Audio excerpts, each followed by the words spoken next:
Assalomu alaykum, Shahrixon Pichoqlar kanalining kuzatuvchilari. Akalar, ko'rib o'tishingiz mumkin. 2 dona sizlar uchun qassob pichoq tayyorladik. Xudo xolasa bularimiz lezvalar abo'mi pachenidan bo'lgan. Soplari chinor daraxtidan bo'lgan akalar. Xudo xolasa suxma oxirgacha suqilib, xudo xolasa sizlarni ham mendan xijolat qilmaydi. Keskinlarga 100% garantiya beramiz. Xudo xolasa ancha-muncha suvoylarga qaytmaydi. Bu ishimiz zakaz asosida Toshkentlik akamizga tayyorlab berdik. Orqalariga Davron Bey deb yozdik. Oldilariga Samarqanddan tushirib berdik. Bitta katta, bitta kichkina bo'ldi. Kichkinasi ham lezvalari toza abo'mi pacheni, orqalariga Kamron Bey deb yozdik. Soplari chinor daraxtidan bo'ladi. Sizlar ham buyurtma qilsanglar, aytgan ismlaringizni yozib, O'zbekiston bo'ylab dastlabki xizmatimiz bor akalar.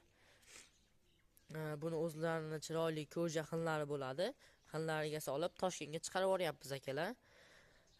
Buni materiallari abo'mi pacheni bilsanglar, abo'mi pacheni qayroqqa yaxshi tushadi. Har zamonda bir qayrab ishlatsanglar, lezvada o'tkir bo'ladi akalar. Kimga kerak bo'lsa aloqaga chiqinglar. Bu videoni qassob do'stinglarga jo'natib qo'yinglar.